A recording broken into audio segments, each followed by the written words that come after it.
linda, o livro da Cali Boreas é uma delícia, ela é, aliás, uma deliciosa pessoa também, e a vossa presença, parafraseando a nobre dama Betânia, é branca, verde, vermelha, azul e amarela, o que faz com que esta sala da travessa transborde de deliciosa pelas portas e pelas janelas.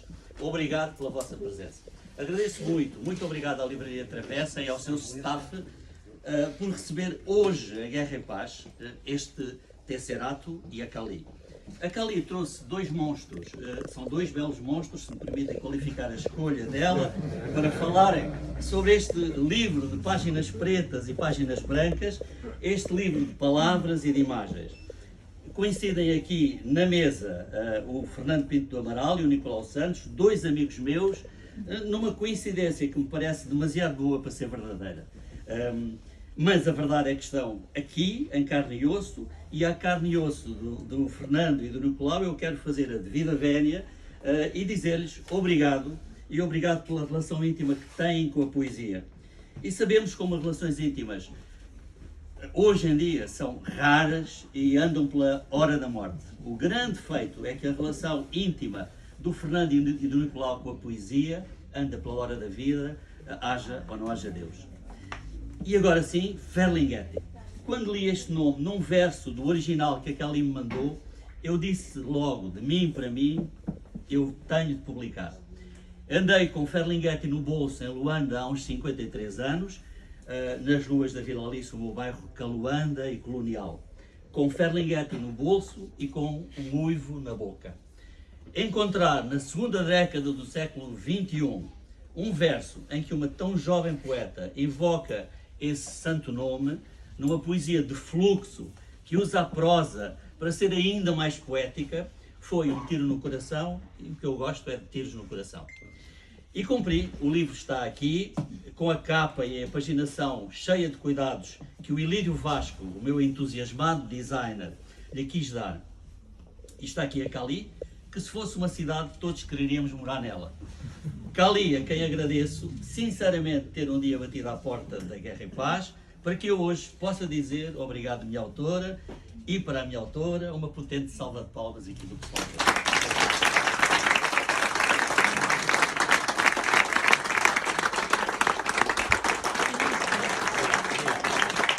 Eu passo a palavra aos apresentadores. Bem, muito obrigado. Não sei quem começa. Eu não vou falar muito. Eu vou falar alguma coisa, mas eu digo isto, mas depois acabo sempre por falar um bocado. Boa tarde a todos. Foi a descoberta especialmente aqui também a Livraria da Travessa, aos meus companheiros de mesa, ao Manel Fonseca pelo trabalho que faz na Guerra e Paz.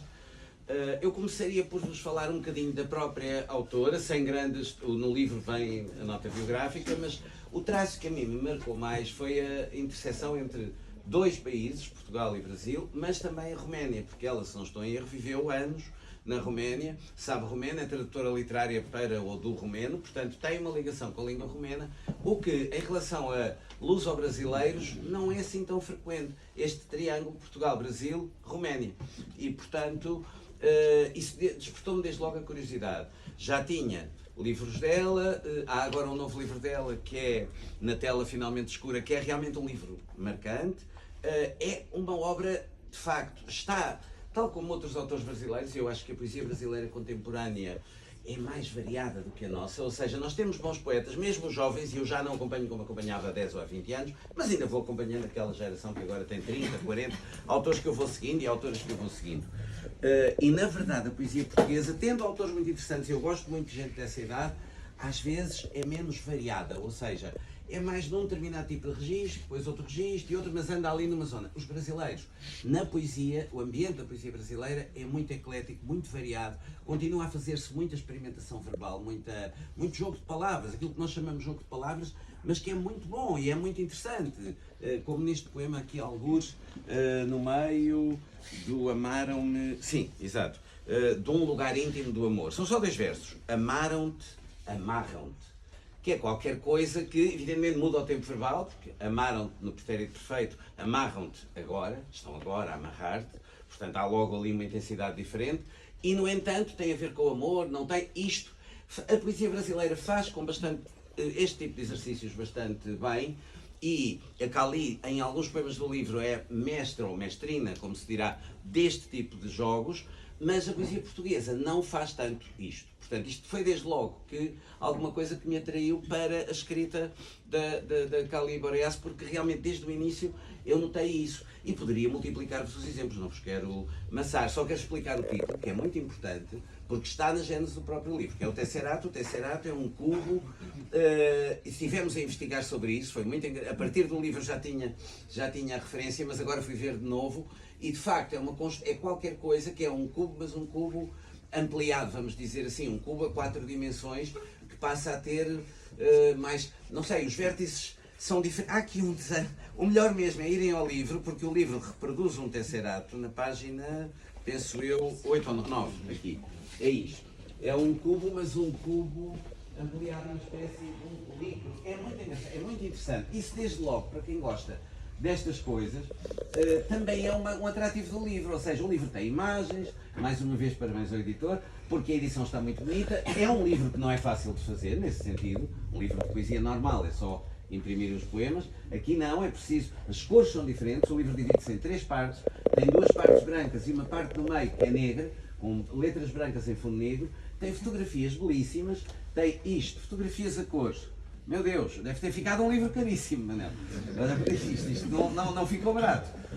E portanto, nós sabemos isto, trabalhamos com editores, os editores também se queixam, este tipo mas é um objeto lindíssimo, portanto, parabéns aos dois, ao editor e à autora. Em relação ao que se passa aqui nesta poesia, então, de hidras, de 7 cabeças, de outro... Não é propriamente o mergulho total no fantástico. Aliás, como se viu agora, o parapeito do poema, há sempre qualquer coisa que nos agarra, há alguma coisa que o leitor vai atrás. Mas, evidentemente, que é uma construção ampliada. Neste sentido, acho que o Tesserato está muito bem utilizado, ou seja, é uma ampliação do real. Eu acho que a poesia aqui é uma ampliação do real. Que se prolonga, que se amplia, que se dilata, os verbos todos que quiserem, mas sempre neste sentido. Usando os tais territórios a que eu me referi, que o Brasil tem mais fértil hoje em dia do que agora. Ou seja, há uma presença de neologismos e investimento. Invenção de palavras, no fundo. Eu só vou citar 2 ou 3 que são muito... Uma delas está no poema que a Cali leu agora mesmo, que é sem parança. A parança existe, são palavras algumas que existem, mas nós não usamos, ou usamos pouco. Mas algumas são mesmo neologismos. Solidificar, podemos solidificar com O, mas ela põe solidifiquei-me com U, que é outra coisa. Está mais sólida, mas também está mais a sul, não é? E outras do género. E o próprio título daquele poema, Janelitude, que é uma mistura de latitude, longitude com janela. E nesse aspecto, e isto eu poderia multiplicar os exemplos, não vou amassar-vos muito, só mesmo 1 minuto ou 2, salientar aqui no final um poema de que eu gostei muito, o Desvértice, que é mesmo assim, daqueles poemas que eu julgo que marcaram, e eu ainda não expliquei exatamente o que é o Tesserato.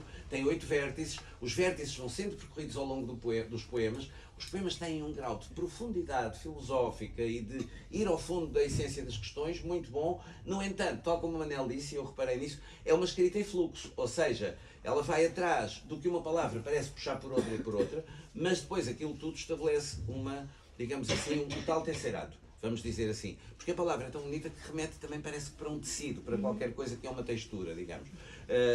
E nesse sentido, a construção do livro, para mim, eu gostei particularmente da parte do meio, só mesmo para terminar, onde há alguns poemas fantásticos. Um deles, eu sei que o Nicolau vai ler, que está aqui, que é um dos mais interessantes do livro, de facto, é assim, com esta palavra que é da Terra do Fogo, não é? Acho que é dos indígenas da Terra do Fogo, o Mamilapinaptapai, é fantástico. E também um abraço especial ao Nicolau, que eu já conheço como poeta há muito tempo, e há muito tempo como poeta, além das funções que ele tem, pronto, de jornalista e pessoa da economia e assim, mas como poeta lembro-me de uma página que ele tinha, de uma página no Expresso, sempre com poemas e que é absolutamente fundamental e que no fundo, a figura de Nicolau sempre e figuras como a dele, pronto, estou a usá-lo aqui como exemplo, ele está aqui, mas não há muitos assim. São figuras que fazem de facto a ponte entre uma vivência real da poesia, porque ele participa em sessões de poesia, leituras, não é uma coisa extra, não, é real para ele, mas ao mesmo tempo pessoas que estão noutro mundo e com outras funções. E isso é sempre bom ver, porque aqui para nós também, eu lancei um livro meu em junho aqui, e portanto, o meio literário, e o Manel concordará comigo, aquele chamado meio literário, só dos escritores, depois também às vezes não é muito salubre, às vezes é bom sair para outros meios. Eu acho que como qualquer meio de artistas uns com os outros, depois fica um pouco tóxico e um pouco fechado. E portanto é sempre bom essa abertura. Muito obrigado a todos, passo a palavra ao Nicolau.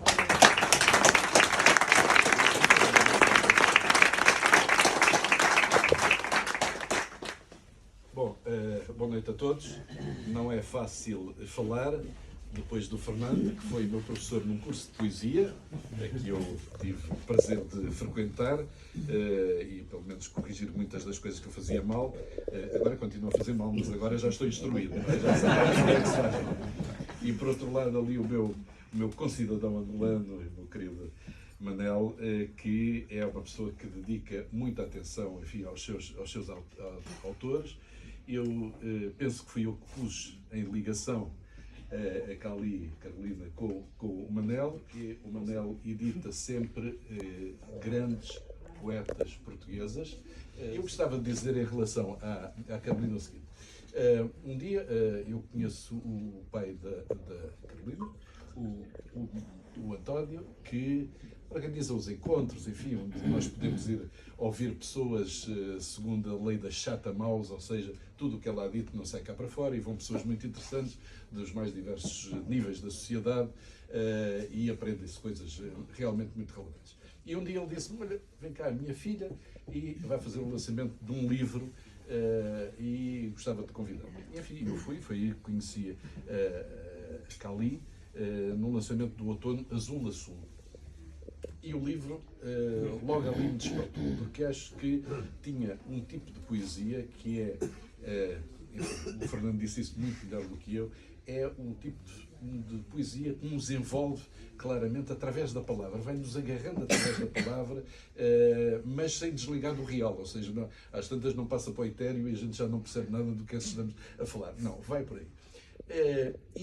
Enfim, depois comecei a seguir a Carolina no Instagram dela e vi que era uma pessoa multifacetada, porque ela canta o fado, faz espetáculo, exatamente, faz teatro, fez teatro, encarnou um personagem, e eu acho que ela se aproxima do ponto de vista poético dessa personagem que se chama Clarice Lispector, tem uma densidade que efetivamente na sua poesia que eu a comparo à Clarice Lispector, e portanto, efetivamente é uma pessoa, e ela tem um dos poemas neste livro que eu gosto muito, ainda sou muito jovem para escrever este poema. É logo o primeiro. E ela, efetivamente, é jovem, mas não é jovem para escrever este tipo de poemas, ela escreve muito bem, efetivamente, e vale a pena descobrir a poesia dela. Acho que, se os poetas neste país não ganham muito dinheiro, a não ser, obviamente, tendo uma editora, uma Guerra em Paz, penso que ela tem um grande trajeto à frente, e os seus 3 livros mostram precisamente uma evolução nessa maneira de escrever, na maneira de pensar, na maneira de olhar. Ela pediu-me para eu dizer um poema, e é isso que eu vou fazer, e termino já. O poema, só o título já é bastante difícil. Eu treinei muito lá em casa com bolas na boca. Mamila Pinatapai.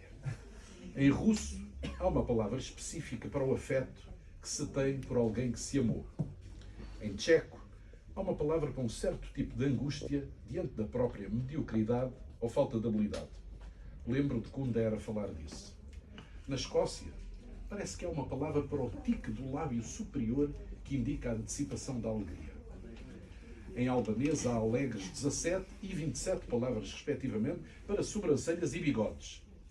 Em romeno há sei lá quantas que significam todas elas neve, mas cada uma para especificar um certo tipo de neve, que por aqui, ao sol marinheiro da língua portuguesa, não distinguimos por desnecessidade. E se o russo olha para o amor antigo, veja bem, o japonês inventou uma palavra para um sentimento de pré-amor. Em Yagã, idioma indígena, falado por um povo da Tierra del Fuego, Mamila Pinatapai, é aquele olhar trocado por 2 pessoas quando ambas querem que a outra tome a iniciativa de fazer algo que ambas sabem que querem, mas, o que é a coisa menos a palavra menos a língua. Isso que se percebe num repente e não tem esqueleto nem contorno para apoiar a sua existência. Não existindo, pode ainda resistir?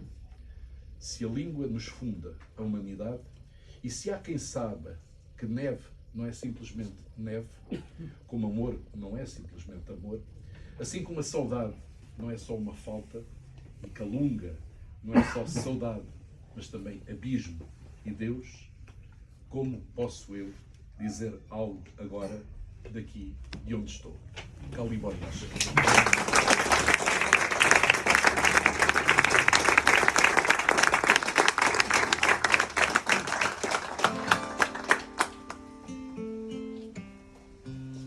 Eu estou muito compenetrada na imagem suspensa de um hipercubo a girar.